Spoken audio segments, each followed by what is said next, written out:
I guess we will start. Good afternoon, good morning, everyone. I trust everybody had a wonderful, safe summer. I know the weather was bizarrely hot across the country, and so I hope everybody had a safe summer and weren't plagued with fire or floods or any of the climate change impacts we're seeing these days. Before we start, a couple little housekeeping. So if people have questions, they can turn on the video, raise the hand, or they can use the chat, and Claude will monitor the chat. And so everybody is mic'd, so muted, so we will have to unmute as we see our hand being raised. And if we go past 1 o'clock, Bettina has time and we have time, so we don't have to really end at 1 if there's a lot of questions. So on that note, I want to take the time to introduce Bettina Schneider, who is an Associate Dean of Community Research and a graduate program with the First Nation University of Canada. And for those who do not know where that is, that's in beautiful Regina. She's also an associate professor in Indigenous business. She's worked at the First Nation University since 2007 and has held a number of different roles since she began there.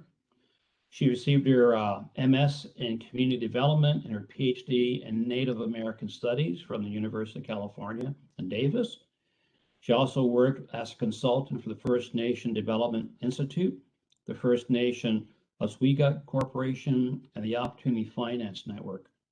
Her research is predominantly focused on Indigenous communities and economic development strategies, and financial institutions and Indigenous-related businesses and financial literacy curriculum. In 2018, she published with the University of Regina Open Education Source a book called Financial Empowerment, Personal Finance for Indigenous and Non-Indigenous People. And she teaches financial empowerment courses at the university. And that book is for free, and Benita could probably give us more detail at the end. So my first meeting of Benita was, I was working on the First Nation Home on the Res podcast with a bunch of students at the university. And they kept on raving about this professor who's given this fantastic course on Indigenous literacy and budgeting, because we were talking about rent and buying cars and going into the debt and living from check to check. And it was quite a fascinating conversation with these students. And they mentioned about this course they took on financial empowerment. So then the other prof that I was working with said, yeah, this is really a fantastic course. She's a fantastic lecturer. And, people are just loving what she's focusing on. And it's something close to all of our hearts is, financial literacy.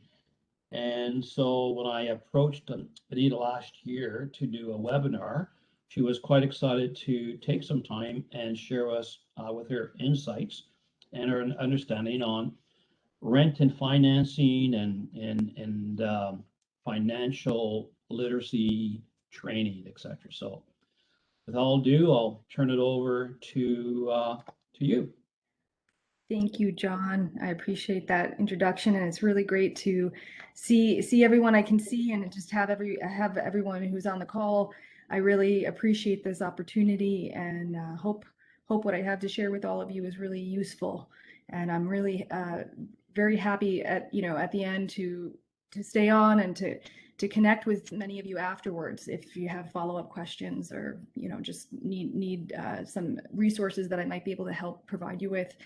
But as John noted, my name is Bettina. I'm I've been with First Nations University for going on 15 years and have done a lot of work in the past with First Nations economic development organizations, financial institutions. And so, this topic of personal finance, financial literacy has come up a lot, and particularly, culturally relevant financial literacy. And that's a big part of my course and the textbook.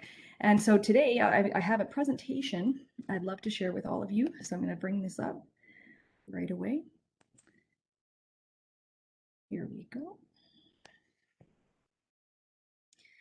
So hopefully everyone can see this. If not, please let me know. But this is a presentation I prepared, really focusing on housing, First Nations housing, rent, and the budgeting process, the importance of the budgeting process. And I will put this in, slideshow mode. So Yeah, there you go. that's perfect. Thank you, John. So I will just begin with just an overview here of First Nations housing and financing. I know in my textbook I refer to Judith Sayers, and she makes the following points regarding First Nations housing.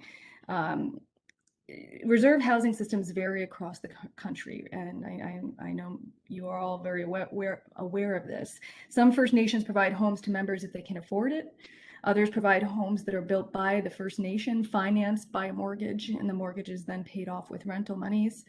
Depending on the individual First Nations policy, rental homes can be transferred to the member to own after the mortgage is paid out. So these are all different approaches, certainly being taken.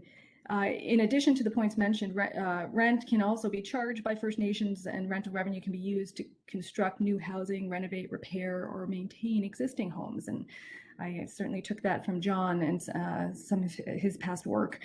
For those First Nations that wish to charge rent to support on-reserve housing, personal financial planning and an understanding of the budgeting process are really important topics to discuss with community members in order to ensure that both individuals and the community are financially successful.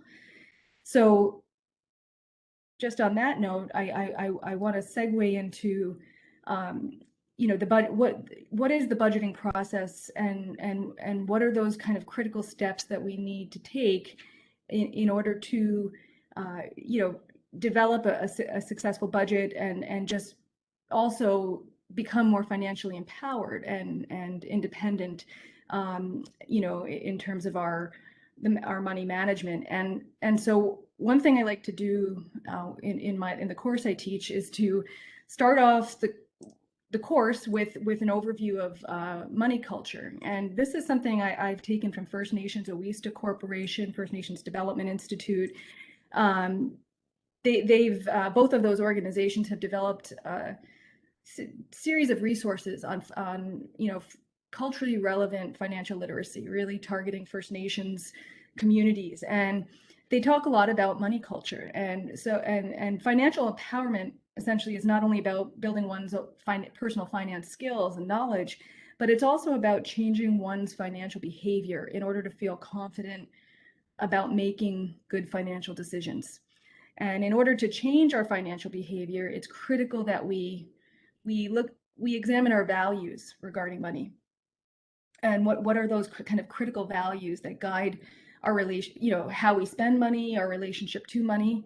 Money culture is essentially defined as what we incorporate from our values, attitudes, goals, and practices into how we manage or view the importance of money in our lives. And so I like to start off the class with my students very much with this topic, because it's important that they have a chance to reflect on what their values are and how it does shape that relationship to money. And so we look at those values, we look at what influences our values, everything from family members to friends, culture and heritage, television, movies, advertising, right? And I ask them some critical questions, essentially, how can money be a positive force in your life, right? How can we change our relationship to money so that it can be a benefit to us, our families, friends, and communities? And I essentially ask them to write an essay on what is your money culture, and what was your relationship to money in the past, where are you today, and where do you want to be in the future. And certainly I know that this has been a critical step for me. I was sharing with John before today's webinar. I've certainly, I learned trial by fire. I knew early on that personal finance and financial literacy was critical. I wasn't provided a lot of those skills early on in my life, right? I had to learn them. I had to pursue a lot of this knowledge, and I had to really also look at my values and how they, in some cases, were positively affecting my relationship to money, and in other ways, how they were negatively impacting my relationship. And then it helped me, that self-awareness about those values helped me then to make changes in my life, right? And that's certainly what I think a lot of my students find is helpful as well, right? Is that self-awareness of those values, right? That consciousness of the, consciousness of what those values are helps them to be more aware of their behavior, their values in relationship to behaviors. The next thing I like to do with my students is often look at the past, present, and future, right? Not just individually, but also historically, and we look at kind of their own cultural history, where they're coming from, again, where they are today, and one of the big pieces of the whole financial planning process for them is also establishing goals about where they want to go in their future.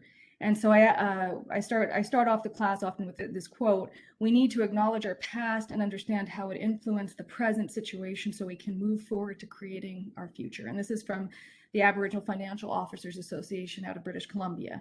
They've done quite a bit with culturally relevant financial literacy, and they really emphasize the importance of that examination of past, present, and future.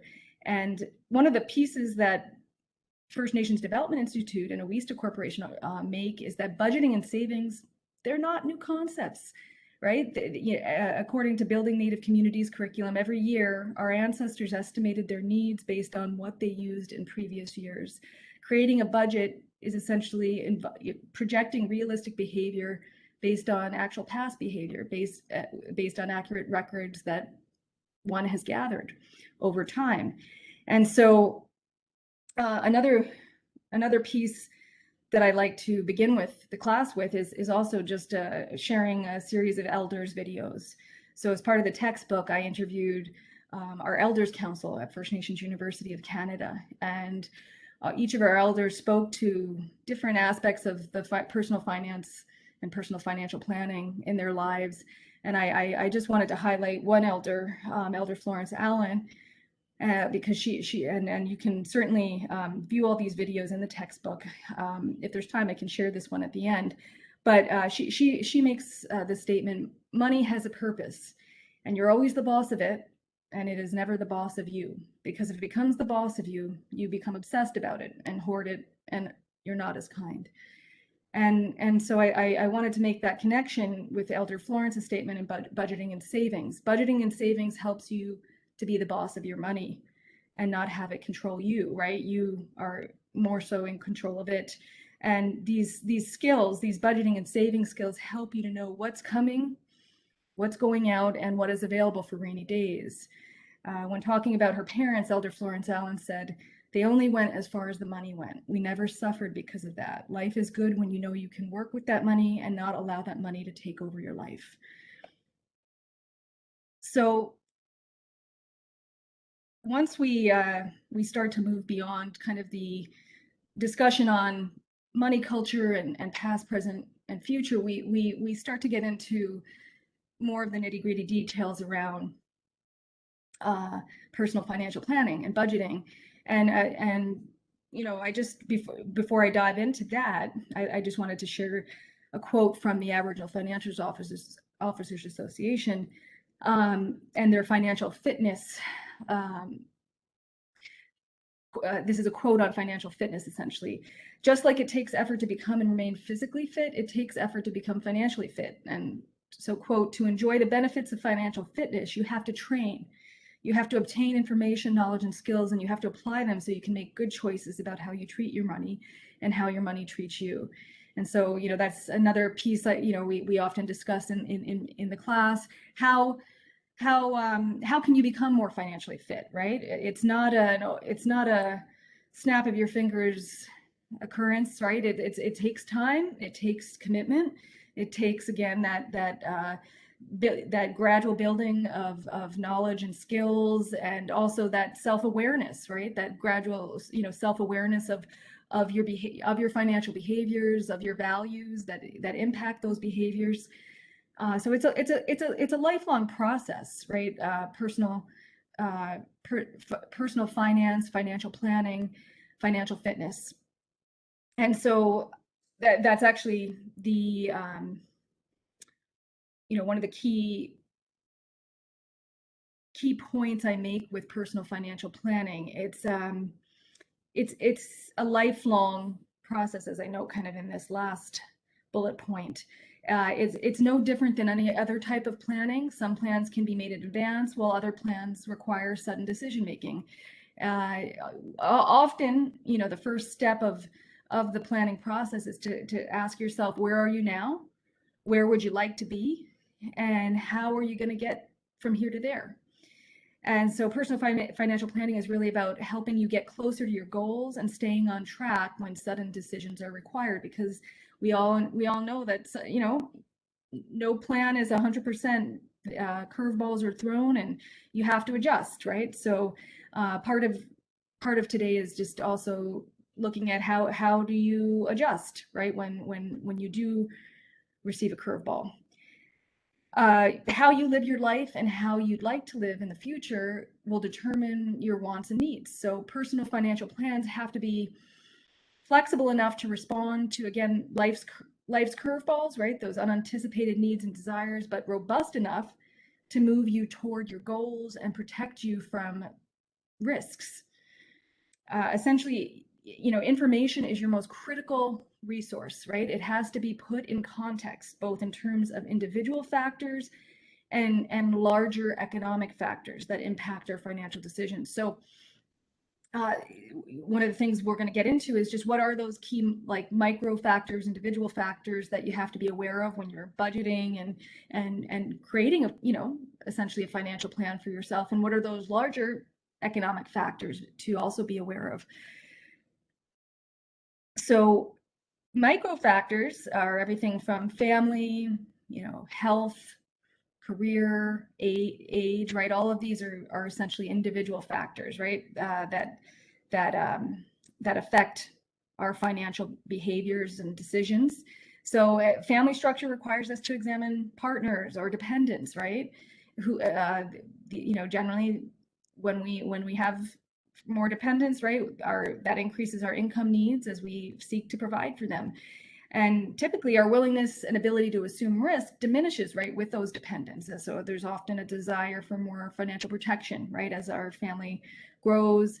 And so these are all factors, right, just that I ask my students to certainly be aware of, right, as they're kind of putting together a financial plan, which is a big part of the class itself, is for them to develop their own budget, develop their own financial plan. Other micro factors are health, right? Health can affect income needs as well as risk tolerance. And so a big part of personal financial planning is including some protection against risk of illness, accidents, disability, short-term events such as pregnancy and birth. Career choices are another big piece, right? That affects, the type of education you might be pursuing, right? Your income potential, other characteristics of your occupation, such as hours, pay, benefits, right? Risk factors. So these are certainly key micro factors. Age, of course, right? It influences our needs, our desires, our values, our priorities. All of these change throughout our lifetime. We have to examine our different life stages when we begin financial planning. Young adults who are without a dependence and might only have very few assets are often more willing to assume risk and how does this compare to middle or late adulthood? And I ask my students to look at that. What life stage are you at? And I have students for, at all sorts of different life stages, and I ask them to consider that as you're putting together your budget and you're putting together financial goals for yourself, right? Though all of these individual factors must be taken into consideration when you're creating a budget, right? They're all critical pieces of the budgeting process, and macro factors are as well. Macro factors are often they're more abstract in some respects. Labor, capital, credit, right? These are all kind of wider economic conditions and markets that are important to look at, right, when you are putting together a financial plan and a budget. Understanding large-scale economic patterns and factors that indicate the health of an economy can help you make better financial decisions. So everything from business cycles to recessions, depressions, inflation, deflation, unemployment rates, currency rate fluctuations, right? These are all important macro factors that have to be considered when budgeting, that should be considered when budgeting, because they might influence you to make perhaps different decisions in your budget. If you know that there will be period of inflation, right? You might have a different kind of projection for expenses. If you have potential unemployment risk in your future, right? It might be worthwhile to be very conservative in terms of what you put forward in terms of your income, right, for the upcoming year. So these are just some considerations I always suggest to my students to take into some factors to take into consideration. We then go into the planning process, right? After we get through some of the personal financial planning process in terms of micro factors and macro factors, we then talk about what are those really critical steps of the financial planning process.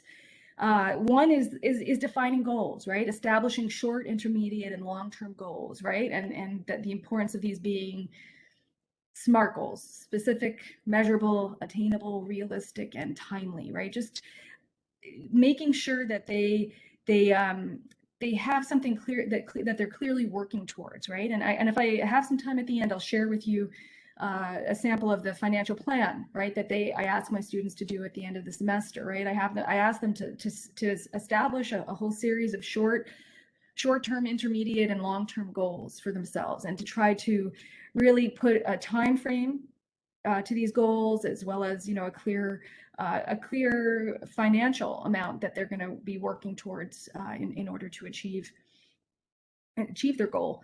I asked them to assess their current situation, right? Try to summarize their personal financial information, right, into assets. What do they have? What do they currently own in terms of assets? What are their debts? What are their incomes and expenses? So I asked them to big part of the course is looking at financial statements and having an understanding of how to collect financial information and analyze that past financial information so that you can effectively try to project your future, but your future budget, your future financial behavior.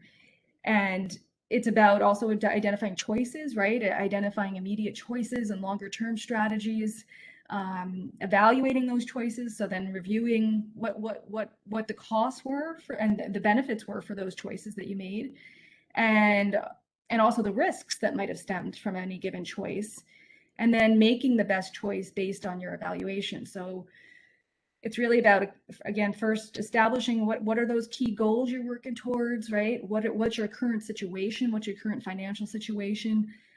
What are certain choices you might want to make? And then certainly evaluating those choices, right? Reviewing costs and benefits again, and then choosing what, really how you want to move forward.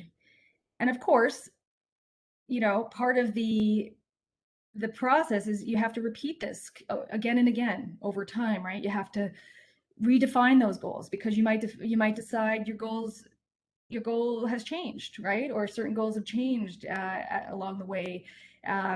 You identify new choices, you evaluate new choices, and therefore you make different choices going forward, and you're constantly having to assess the resulting situation over and over again. And because there's going to be variances, and I'll get into budget variances shortly. There's going to be, what you project might not be exactly what happens. Again, curveballs are thrown, and so you have to always kind of pivot and adapt that personal financial plan and budget. I'm gonna come back to Brittany a little bit later on. This is just an example I want to share with you guys. But I'm going to get to that a little bit later on here in the presentation. I want to first jump into budgets here. So the budget process, it's a process that mirrors the financial planning process by laying out a plan and, again, having specific goals in mind, right? And often those goals are to cut living expenses, increase savings, or to save for a specific purpose, right? So that could be education, it could be retirement. The process, it could be a home, right? The process of creating a budget, it can lead to the establishment of specific goals. A lot of my students, when they put together their budget in my class, it's really awesome to watch them as they work on their financial plan and kind of review that with me or share that with me. Because for many of them, the financial plan and budgeting process is really the first time maybe they've sat and really looked at what financial goals they want to work towards, right? In a very kind of tangible way, right? So they outline all those goals, and often they do see changes in behaviors. I've had many of them come up to me after the class and say, hey, wow, I've actually started doing this now in my life, right? And it's just come from actually sitting down and creating that budget and creating a set of goals for themselves. A budget's meant to be a reconciliation of facts on the ground and castles in the air, and must be constantly revised to reflect new information. So that this is a quote from the text, and I like this quote, right? That's reconciliation of facts on the ground and castles in the air, because those castles in the air are our dreams, right? They're where we want to go, they're where we want to get to eventually, and yet they, those dreams sometimes take time, right? And we can't get there immediately, and we always have to kind of be realistic of where we're at and what we have to work with at the time. But a budget is meant to help you get there, though, and ideally it has to often be revised and constantly reflect new information, new changes coming into your life. That might be new people, job changes, whatever the case may be, increased expenses, right? That budget, in order for it to succeed, all those goals and behaviors have to constantly be reviewed and reconciled to ensure that they're, what you're working towards, those dreams you're working towards, are actually, they're within reach, given what you have coming in, what your expenses are. And so how you finance your life is this is a critical point. How you finance your life determines how you can live your life. So budgeting is really a process of mapping out a life strategy, right? So just as I noted earlier, the personal financial plan, the budgeting process really mirrors the financial planning process, because both are really kind of mapping out a life strategy, a life plan. A budget is meant to guide our actions and influence our behaviors, and it's a projection of how things should work out there, but there is always uncertainty, right? A budget is not a sure, it's a projection. It's how we expect things to work, but it might not be exactly how things work. And in order to avoid that uncertainty, right, certainly one of the tips is that we need to be conservative. We need to underestimate the income items and potential gains and overestimate the expense items and potential losses, right? This is a really effective budgeting strategy, is to be as conservative as you can be. And in the end, you're hopefully only pleasantly surprised, right? That you, with this approach, because you have more than, ideally in terms of income, than and savings than maybe you had originally envisioned. A budget tries to project the outcomes of certain choices, right? That's essentially what budgets attempt to do. And in order to get as close to that projection, right, you really do want to keep have a conservative approach. So you're going to see a lot of similarity between the budget process and the personal financial planning process.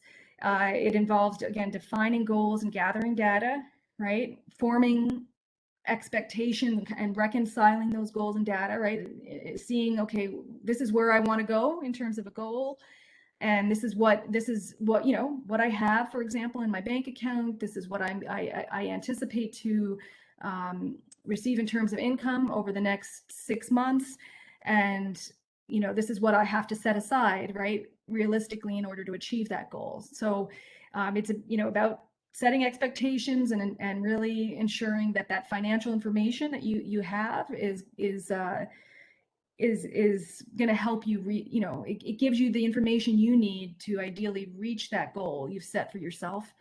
Then it's about actually creating the budget and taking this information you've gathered, right, and putting it into a budget, and then after that, monitoring actual outcomes and analyzing variances, and then accordingly adjusting budgets and expectations or goals, right? Because it doesn't end with a budget, right? The budget is constantly evolving. It's constantly changing based on information, that monitoring of actual outcomes and analysis of variances, budget variances.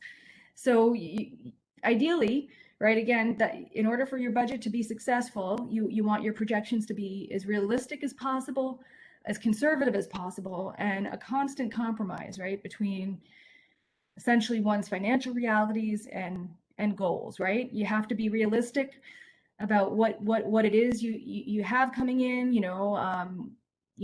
just different, factors, personal individual factors and macro factors in your life, and how all of these come into play to help you achieve your goals, right? So I just shared this little diagram here, if it's helpful.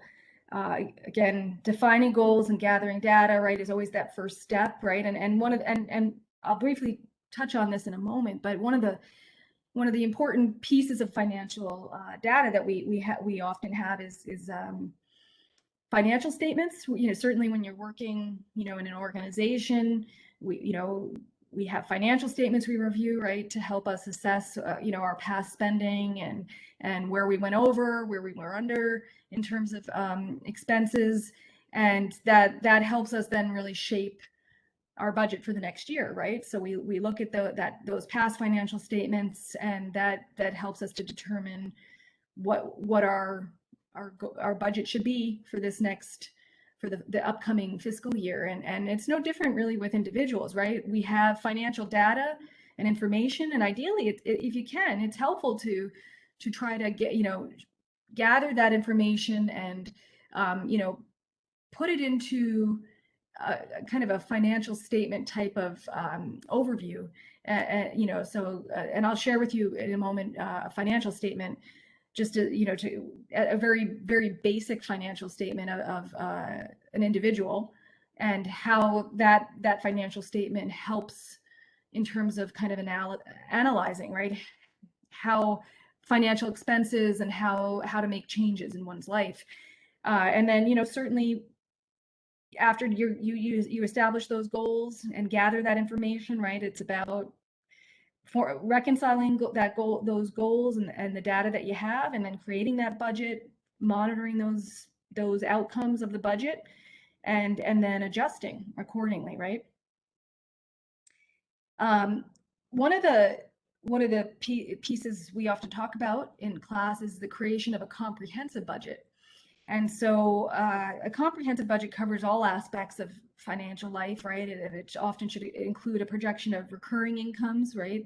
And recurring expenses, and also non-recurring expenditures. It essentially consists of both an operating budget and a capital budget. And I'll get into just a brief definition of both of those in just a moment. But recurring incomes would be your earnings from wages, interest, dividends, right? These are all examples of kind of recurring incomes. Recurring expenditures are, rent, living expenses, loan repayments, regular savings, investment deposits, right? These are all recurring expenditures. And non-recurring expenditures might be the purchase of a new computer or perhaps a new vehicle, right?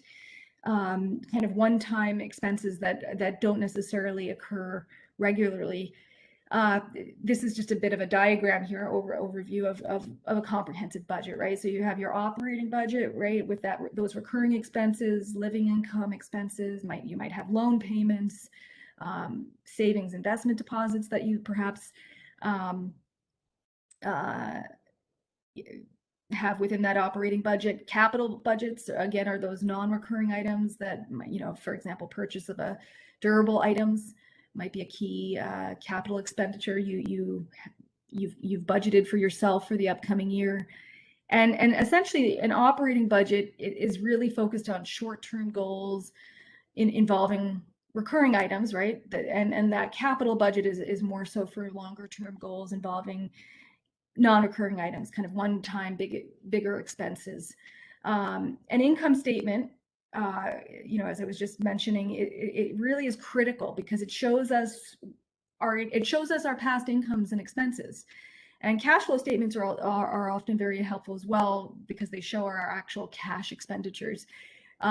It's important to know not only which incomes and expenditures recur reliably, but also which recur periodically or seasonally. So one of the things we often talk about is the importance of the importance of an annual budget, right? Because a lot of people might receive seasonal income, right? Or they might receive income at various periods of the year, but not necessarily, on a monthly basis, right? And so I like to encourage students to do an annual projection, budget projection, because it kind of takes into account not only those recurring incomes and expenditures, but also, those kind of periodic or seasonal ones as well. And so for personal budgets, a month is often the most common budget period to use, but a year of data is ideal in order to account for, again, those seasonal and periodic income and expenses. And one of the other pieces that's really that we go into, we deal with quite a bit in the class is budget variances and the importance of monitoring your budget and adjusting your budget, based on variances that you notice, right, through your monitoring.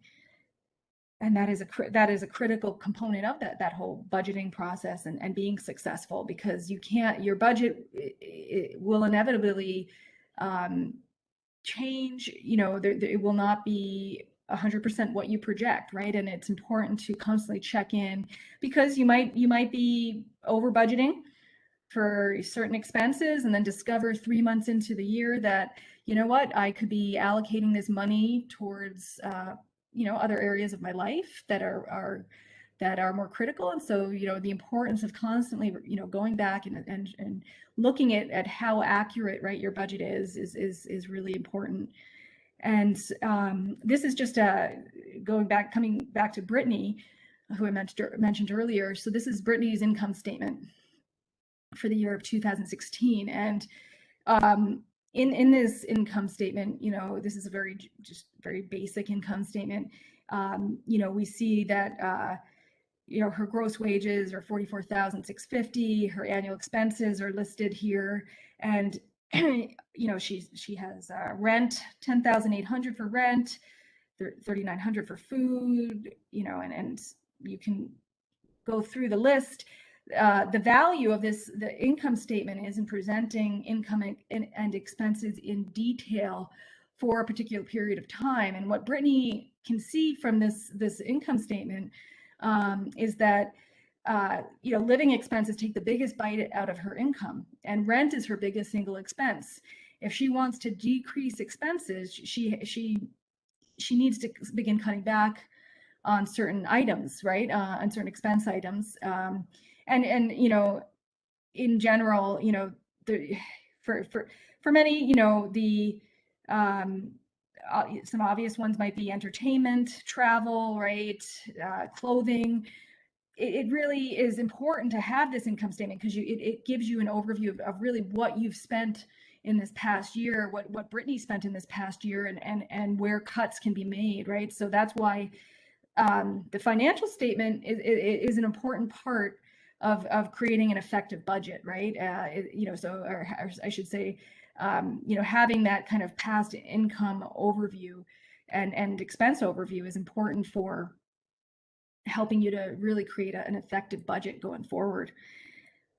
So I just wanted to conclude with a couple comments, and then certainly I can share with you as well if people are interested, just an example of some of a financial plan I have my students work on that includes a budget, kind of a budget projection, and setting down goals. But just some key things I wanted to leave off with are, whatever type of budget you create, the budget process is one aspect of personal financial planning, and therefore a tool to make better financial decisions.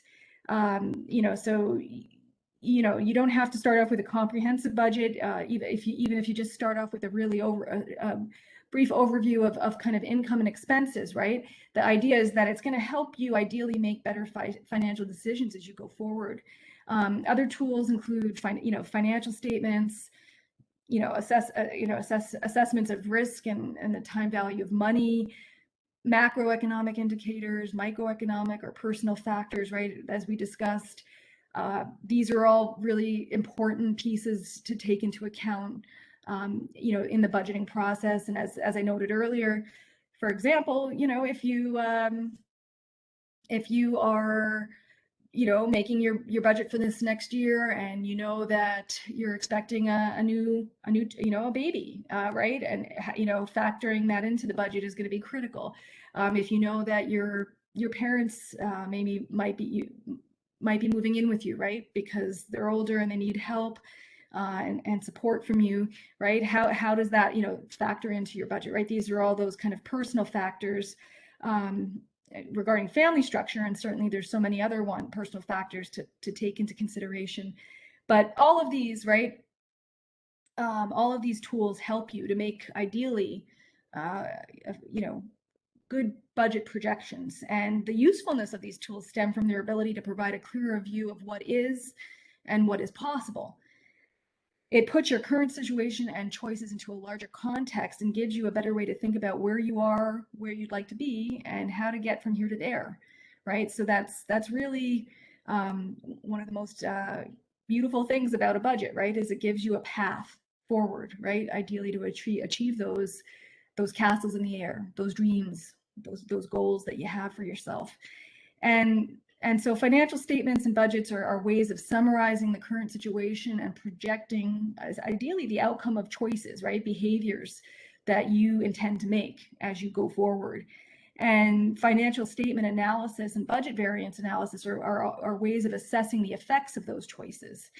And just going back to the beginning, money culture and those kind of personal individual factors, those larger economic factors, all affect our choices, as well as the outcome of those choices. And financial planning, just as one kind of last critical point to leave off on, it's a continuous process of making financial decisions, and it's a critical step on one's path to financial empowerment. And of course, budgeting is such a critical piece of that. And going back to the first two slides, when we're talking about rent, and Samantha, I just saw that, and absolutely, I'd be happy to share this presentation with anyone who would like it. Yeah, rent is, as John noted, a critical component of that budgeting process. You know, ensuring that your budget, allots enough to cover rent and any kind of related living expenses, right? If it's not clearly, outlined in your budget, right, and it can become a very challenging.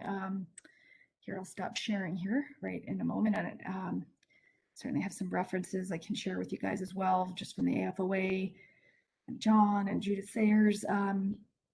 But just to leave off here, I'm going to stop sharing. Okay, there we go. Stop sharing. Just to go back to John's point, budgeting is it's critical when we're talking about rent.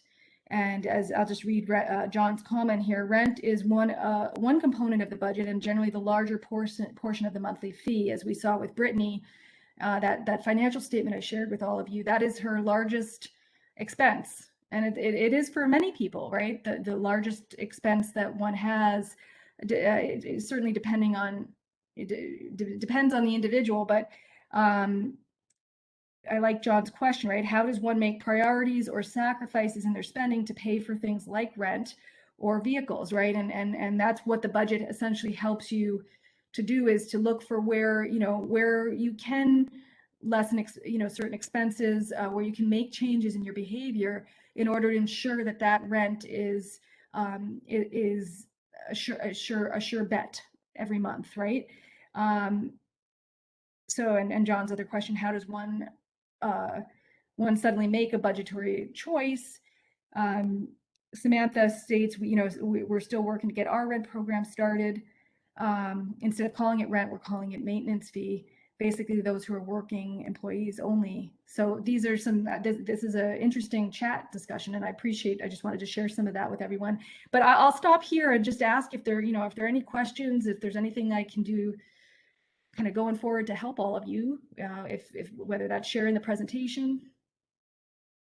Hi there. I see a hand. I think you are on mute. Just one moment here. I'm unmuted. I'm Harry Miller with the Dakota Ojibwe Tribal Council in southern Manitoba. 6 reserves, trying to find money for housing as number one. Turns out there's very little money for housing, and so we have to figure out something ingenious. I've loved your presentation because I can see how I can directly apply this to what we're facing. Little example, at Roseau River, which is close to the American border, they have money to build some houses.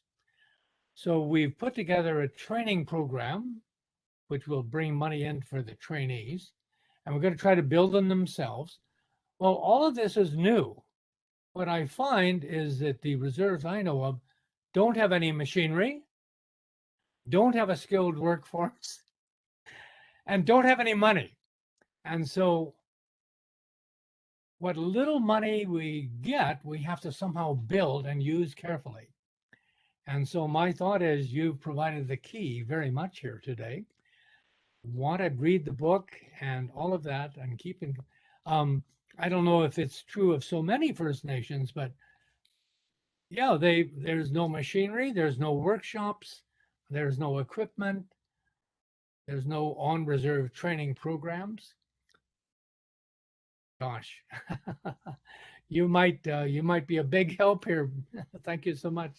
Oh, thank you very much for your comment. And I was talking with John earlier before the webinar about just the importance of this topic, right? When it comes to housing, certainly, and ensuring that people are allotting enough to cover their rent and their housing expenses. But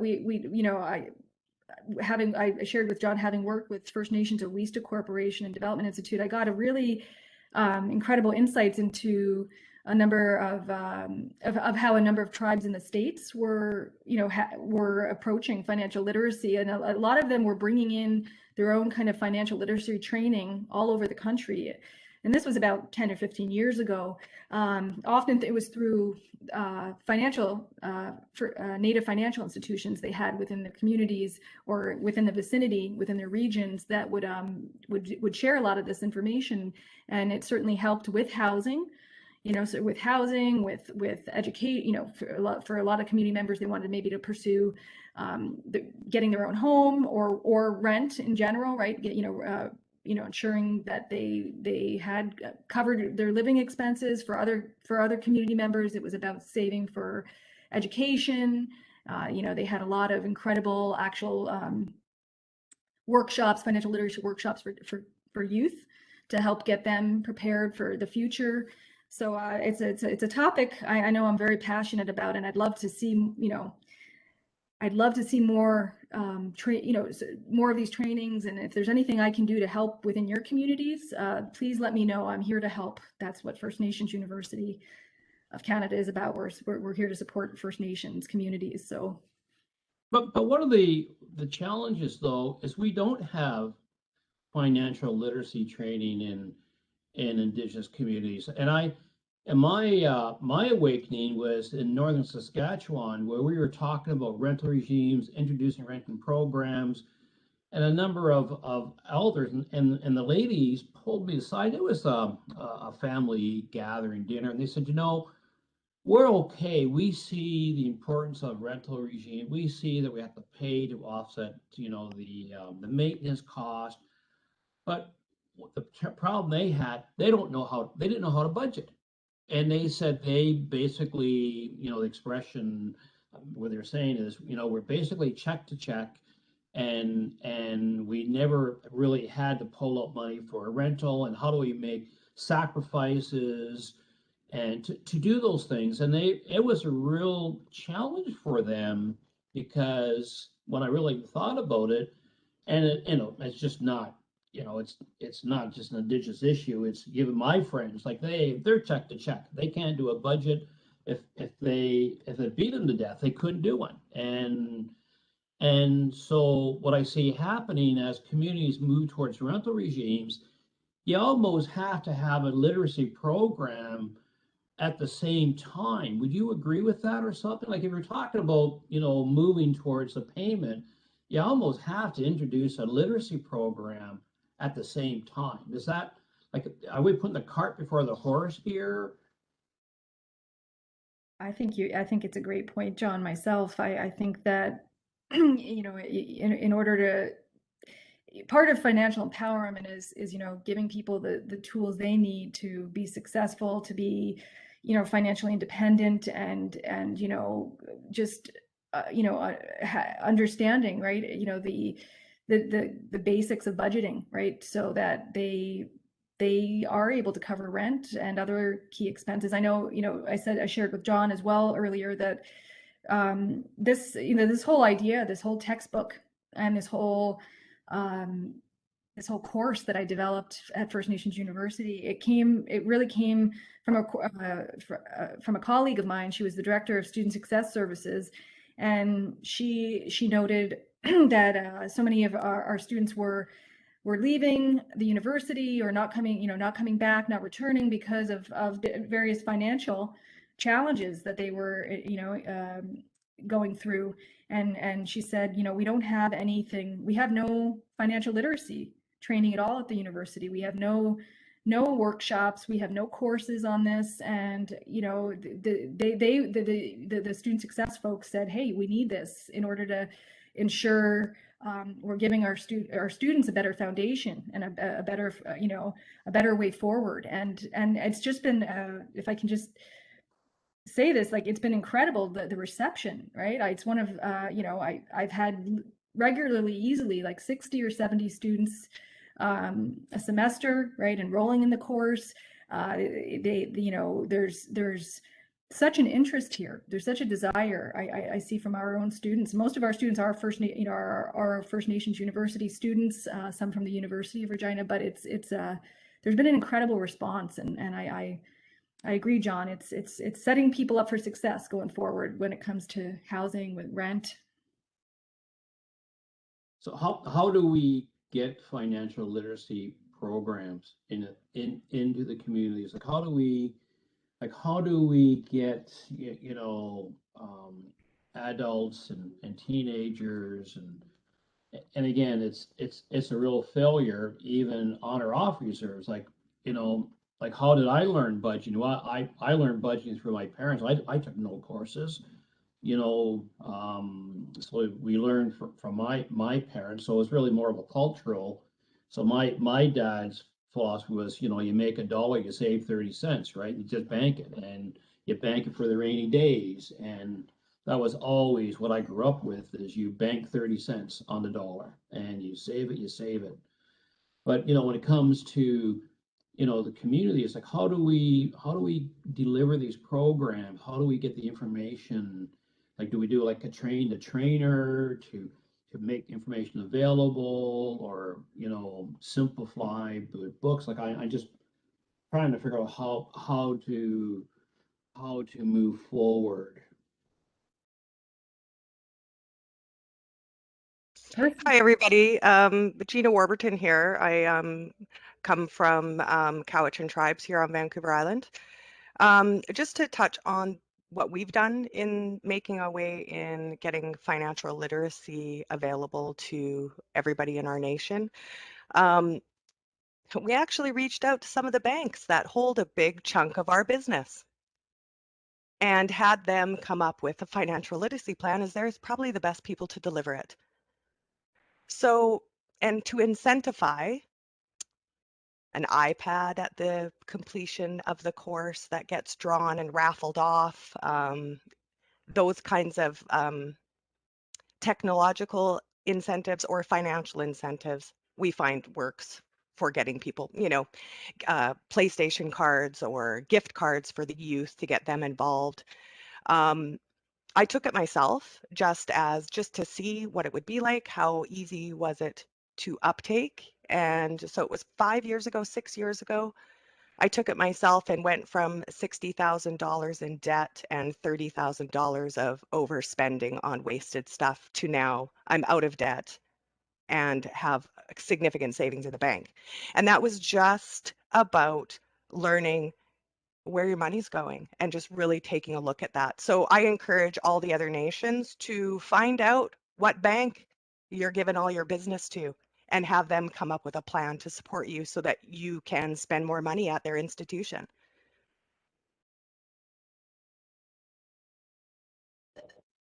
Brilliant.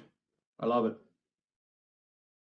Yeah, and the question is, why haven't banks actually stepped forward to do this? Again, you had to do the invitation, Gina, which is great. But I think it's fabulous. Like, the banks are in the communities, in every community, that why they should be developing or coming up with some type of programming.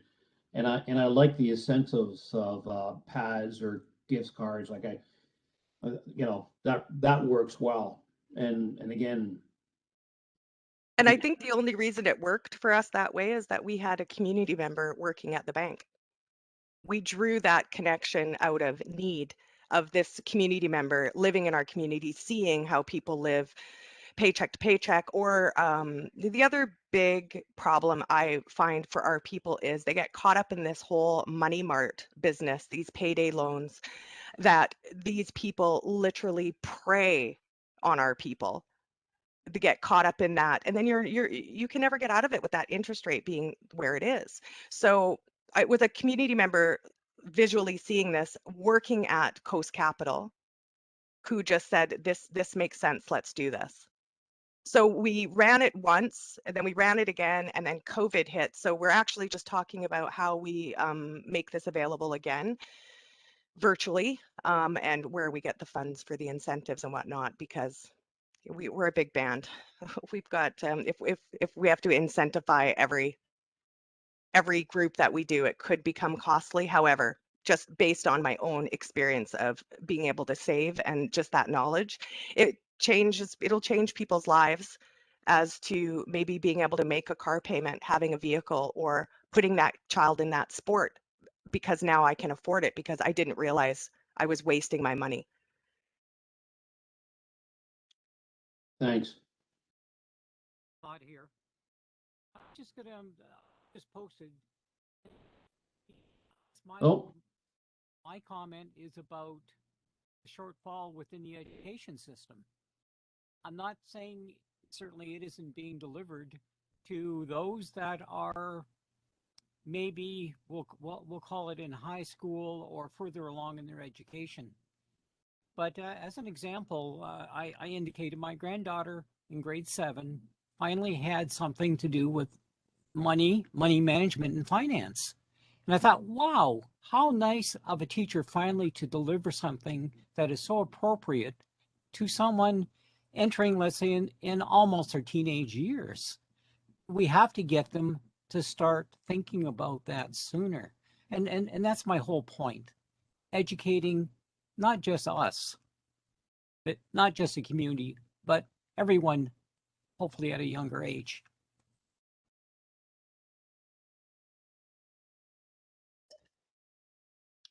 Okay. Can you hear me? Go ahead. So it's Kate from CMHC, and I know Benoit's on the call. So Benoit, jump in if you want. CMHC has financial literacy courses and online virtual learnings for Indigenous communities. We had just did some of these in the north this summer, and I understand that they'll be setting up some more of these financial literacy webinars, virtual learnings this fall. So if anybody wants that information, I'm happy to share it. We're also exploring how to promote home ownership, home buying, first-time home buyer type experiences. We know that in Canada, for example, newcomers to Canada have different needs than people within Canada who've been here for many generations, the colonizers. And accordingly, First Nations and Métis and Inuit in urban settings, let's say, have also specific issues and questions and concerns, et cetera, et cetera. And so we're looking at how can we support that. So Bettina, I'm going to probably reach out to you after this call for sure. But with respect to financial literacy, we absolutely do have some of that. And I think if I can reach out to you, John, later with maybe some links, maybe you can pass them along. Sure. Kate, who delivers those on behalf of CMHC? Or is Well, it I'm just, not in that. I'm in the research group. I'm not in that group, and I don't know if Benoit is still on the call and if he knows, but I don't see him on the call. Benoit, are you still there? Maybe he's left. No, he's left, unfortunately. But John, I can get back to you on that. I'm not sure who's delivering it on behalf of CMHC. Yeah, that'd be great to know. And again, hope it's the key of getting into the communities, right? And I like what Gina mentioned as one option. And so I believe there's things out there. It's just nobody's getting that access, right? And how to get access and how. Well, So I think that's one reason why I think that's one reason why we're still looking at virtual at this point, right? yeah, and virtual works. That's the new reality. I think Gina, they did virtual. I assume it went relatively well, and that's the future. But you're not going to. The challenge is, are you going to get the elders and the other people who are not as computer literate on doing these? So that's again, your audience may not be the core, but any audience would be wonderful at this stage. Well, between you and me, my 20-year-old daughter did virtual last year, and she's doing in class this year, and she finds her marks to be much better. So I don't think it's specific to elders. I think everybody does better on in class, but it's kind of our reality right now for sure. But yeah, okay. So if you want, John, I will pass the information on to you that you could pass to everybody then, and if I can get Bettina's contact information after too, because I do want to talk about home buying supports. So anyways. Yeah. Okay. Absolutely. And I just included my email in the chat as well, and certainly John, I'd be happy if you would want to share that as well with the group. But I'm happy to talk afterwards, and another option too that I guess certainly we could consider it through First Nations University if there was enough interest is providing workshops on this topic through we have an Indigenous Continuing Education Center, right, where we're trying to focus more on the needs of community and what different types of workshops, webinars that might be needed. And so that's certainly something, if people are interested in, we could explore through the university if you feel like you don't have that direct access within your with regard to a local financial institution. Banks are a great option, and there's a growing support, especially in terms of Indigenous banking amongst the big five in Canada, right? There's a lot more outreach and efforts being made. I feel just from my own research into Indigenous banks, Indigenous banking, and that includes both Aboriginal financial institutions as well as the big five. So there are options, right, through local financial institutions for sure. Okay. Are there any other questions, comments? Just a reminder for everyone that you will be receiving a follow-up, so basically a copy of the recording. We will hopefully include other information that's certainly deemed appropriate along with this whole conversation. So really, I'd like to thank Bettina and basically everyone for really helping us with the participation and really success in these webinars. So thank you and thank everyone. John? Yep. Bettina, your book, I gave the link out and I think it's online, but we can resend the link and it's downloadable in PDF if I recall reading it. Like I have it. It's a PDF, right? Yeah, here's the link. You can download it as a PDF. I just shared the link to it. So you can go right there to access it, and then if you prefer to download it into a PDF, there's that option. And if there's also here's one other point too. I'll share with you guys. If you just give me a moment, if you actually go to the University of Regina financial empowerment, the site of the textbook here. So let me just give that to you. There's also a series of PowerPoints too that are included. So here we go. I'll share this with you. And that link essentially you can give me a moment. I'll just actually share what I just sent you really quickly. So if you go to that University of Regina site, this is our open educational resource area of the U of R. You can access the textbook, the website version, the PDF version, EPUB. You can also access PowerPoint slides for every chapter, and also a video introduction that kind of shares how to navigate the textbook. And that's fantastic. Yeah, so if that's helpful, maybe it's even best just to go straight to this site. Yeah. Okay. And I'll say a quick hello to your colleague and my friend Shannon, who's appeared. So hi, Shannon. Good to see your face quickly there. So there you go. Thanks. Shannon helped us on the 3 series of the podcast, which was well done for us. So good to see you. All right. I think that's good for now. Tomorrow we have the other webinars on home improvements information, so home maintenance. And I'll follow up with Kate, and we'll see how we can mobilize and get stuff out in the community. So again, thanks again, everybody. Enjoy your day. Bye. Thank you.